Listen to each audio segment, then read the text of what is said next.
गलवान घाटी में भारत ने चीन का जो सबक उनको जो सिखाया है वो चीन की सेना पीएलए की ही नहीं बल्कि वहां के राष्ट्रपति की भी बहुत बड़ी हार है। पीएलए को चीन की सेना से सबसे ज्यादा चीन की कम्युनिस्ट पार्टी की सेना माना जाता है और शी जिनपिंग कम्युनिस्ट पार्टी के सुप्रीम लीडर हैं। इसलिए ये सीधे सीधे शी जिनपिंग की हार मानी जाएगी और शी जिनपिंग जो हैं वो चीन की सेना के कमांडर इन चीफ भी हैं। यानी जो पीएलए है इसके commander in chief Xi Jinping है। चीन अब कितनी भी धमकियां दे लेकिन उसकी कमजोरी दुनिया के सामने आ चुकी है। आज का भारत वो भारत नहीं है जिसे चीन ने 1962 के युद्ध में हराया था। 62 के भारत के पास उतने संसाधन नहीं थे। तब सैनिकों के पास सैन्य साजो सामान और हथियारों की कमी थी और सबसे बड़ी बात तब सीमाओं तक पहुंचने के लिए हमारे देश में सड़कें तक नहीं थी। लड़ने के लिए आप जाएंगे कैसे, रसद कैसे पहुंचाएंगे, हथियार कैसे पहुंचाएंगे, रीएंफोर्समेंट कैसे पहुंचाएंगे जब सड़कें तक आपने बनाकर नहीं रखी। जी न्यूज की टीम लद्दाख में रिपोर्टिंग के दौरान उन पूर्व सैनिकों से मिली जिन्होंने 1962 का वो युद्ध बिना संसाधनों के और बिना हथियारों के लड़ा था। भारतीय सेना के इन पूर्व सैनिकों का यही कहना है कि 1962 के भारत और आज के भारत में जमीन आसमान का अंतर है और चीन को अब ये बात अच्छी तरह से पता है। हम आपको लगातार लद्दाख से ग्राउंड रिपोर्ट्स दिखा रहे हैं और आज इसी रिपोर्टिंग का एक अहम हिस्सा आप सबको, पूरे देश को देखना चाहिए।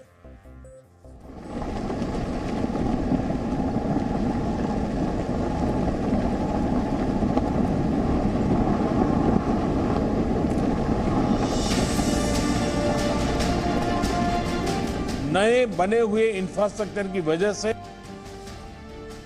खासकर एलएसी में अब हमारी पेट्रोलिंग की कैपेसिटी भी बढ़ गई है। पेट्रोलिंग बढ़ने की वजह से अब सतर्कता बढ़ी है और एलएसी पर हो रही गतिविधियों के बारे में भी समय पर पता चल रहा है।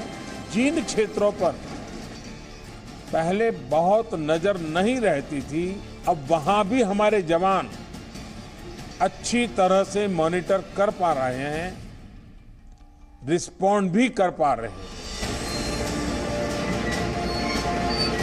राष्ट्रीय सुरक्षा के लिए जो भी जरूरी कार्य है, जो भी जरूरी इंफ्रास्ट्रक्चर का निर्माण है, उसे इसी तरह तेज गति से आगे भी किया जाता रहेगा। यही तो वजह है जो चीन इतना बौखलाया हुआ है। सीमा पर सड़कों का जाल बिछता हुआ देखकर चीन खुद को किस तरह घिरता हुआ महसूस कर रहा है, इसे समझने के लिए जी न्यूज की टीम लद्दाख के चांगस्पा इलाके में पहुंची है। जी न्यूज की टीम इस वक्त लद्दाख में मौजूद है और लद्दाख से लगातार ग्राउंड रिपोर्टिंग कर पल पल की जानकारी आप तक पहुंचा रही है कि लद्दाख में हालात कैसे हैं, बॉर्डर पर इस वक्त क्या कुछ चल रहा है। और इसीलिए आज हम आपको एक ऐसा फैक्ट बताने जा रहे हैं, एक ऐसी जानकारी बताने जा रहे हैं जिसे सुनकर आपका सीना चौड़ा भी होगा और आपको यह भी पता चलेगा कि आखिरकार चीन की बौखलाहट के पीछे का कारण क्या है। दरअसल आप ये जो पहाड़ियां हमारे सामने देख रहे हैं ये खारदुंगला, इसके ठीक पीछे से खारदुंगला पास होते हुए ये रास्ता गलवान घाटी को जाता है। वो गलवान घाटी जहां पर फेस ऑफ हुआ, एक दूसरे के सामने भारत और चीन की सेना आई और हमारे 20 जवान शहीद हुए। अब आपको पिछले कई दिनों से ये जानने की काफी उत्सुकता होगी, आपके मन में सवाल आ रहा होगा कि आखिरकार गलवान घाटी में ही ये फेस ऑफ क्यों हुआ। दरअसल भारत ने गलवान घाटी तक अब सीधी सड़क बना दी है, यानी कि हमारे सैनिकों को जो पहले 11 से 16 दिन कच्ची सड़कों से होकर जाने में लगते थे गलवान घाटी तक, अब हमारे सैनिक अपनी गाड़ी के साथ में महज 1 से 3 दिन में गलवान घाटी तक पहुंच सकते हैं। आज भारत ने गलवान घाटी तक सड़क पहुंचा दी है। पहले गलवान घाटी तक पहुंचने में लेह से करीब 15 दिन लगते थे, अब सिर्फ 2 से 3 दिन में आसानी से एलएसी तक पहुंचा जा सकता है। चांगस्पा में जी न्यूज ने भारतीय सेना के रिटायर्ड कैप्टन सोनम मुरूप से बात की जो एलएसी पर तैनात रह चुके हैं।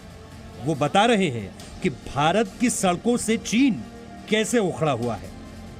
क्या पूरी बात है, आखिरकार चीन को इतनी मिर्ची क्यों लग गई जब भारत ने सड़क बनाई?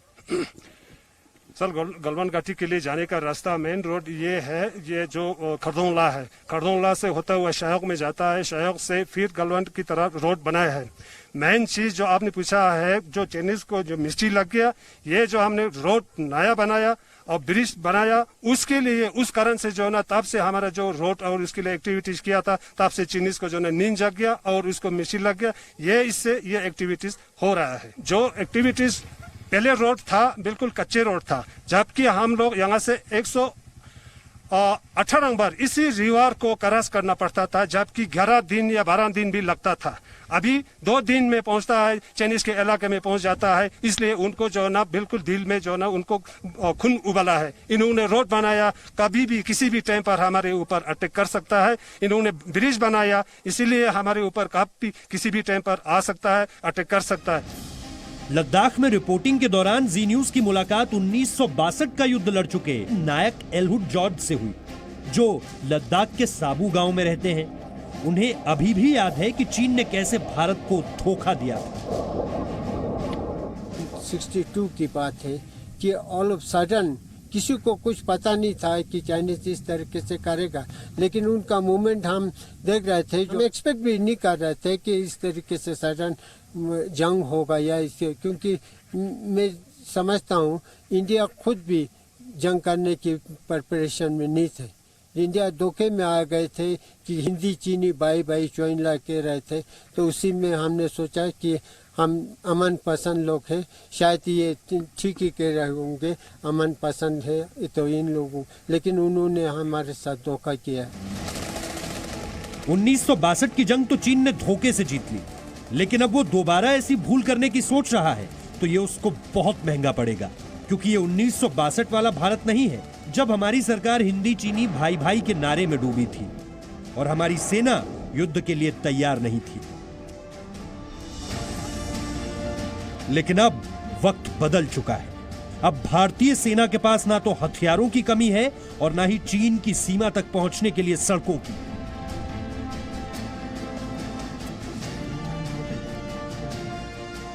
बासठ में सिर्फ 303 बंदूक इनके पास हुआ करती थी और उसी से लड़ाई लड़ते थे, लेकिन अब 1962 से 2020 की स्थिति बदल चुकी है और भारत अब सुपर पावर बन चुका है। चीन के छक्के छुड़ाने के लिए भारत की सेना मजबूत है और भारतीय सेना के पास आज की तारीख में इतने संसाधन हैं कि चीनी सेना को किसी भी वक्त पीछे धकेला जा सकता है। हम लड़ाई के लिए प्रिपेयर्ड नहीं थे, हम मोर्चे संभाले हुए थे, हमारे पास हथियार भी बहुत कम थे चीनी के निस्बत।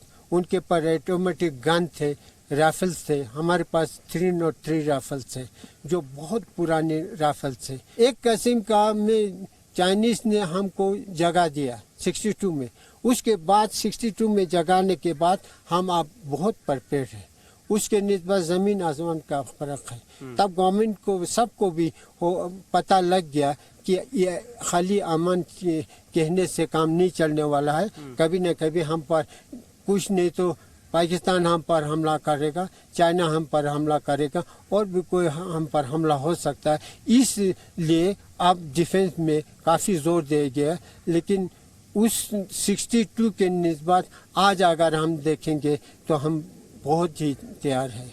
हम चीन को हराने के लिए बिल्कुल हर चीज के हर लिहाज से हम प्रिपेयर है। करीब 50 वर्षों तक जिन सड़कों की तरफ ध्यान नहीं दिया गया, वो सड़कें 4 से 5 वर्षों में लंबी होते होते चीन की सीमा के करीब पहुंच गई है। चीन इस सोच में था कि भारत 1962 वाली गलती फिर दोहराएगा, लेकिन भारत ने इन सड़कों के निर्माण के साथ ही चीन को भी एक बड़ा झटका दे दिया और यही झटका चीन की बौखलाहट की सबसे बड़ी वजह बन गया है। भारत इस वक्त ऐसी कोई सीमा नहीं छोड़ना चाहता है जहां पर वो अपनी सड़कों को अच्छी न बना दे, जहां तक वो सड़क न पहुंचा दे। यानी कि चाहे वो दुर्गम इलाका हो, पहाड़ी का इलाका हो, कैसी भी सीमा हो, भारत इन दिनों अपने आधारभूत ढांचे को मजबूत बनाने में जुटा हुआ है और इसी कारण से चीन जैसे देशों की इन दिनों स्थिति खराब हो रही है। उनको ये लग रहा है कि भारत आखिरकार LAC तक इतना आगे कैसे बढ़ता आ रहा है। भारत अपने सैनिकों के, अपनी सेना की जरूरतों के हिसाब से फैसले लेता है, अपनी सीमाओं को सुरक्षित करने के हिसाब से फैसले लेता है और ये फैसले चीन और पाकिस्तान जैसे दुश्मन देशों को चुभ जाते हैं और यही कारण है कि इसके बाद चीन धोखा करने की नीयत पर उतर आता है। लेकिन चीन को इस बात का भी अंदाजा होना चाहिए कि जो भारत एलएसी तक अपनी सड़क पहुंचा सकता है, वो भारत एलएसी पर अपनी सीमा की रक्षा के लिए भी तत्पर है। कैमरामैन एस जयदीप के साथ विशाल पांडे, जी मीडिया, लद्दाख।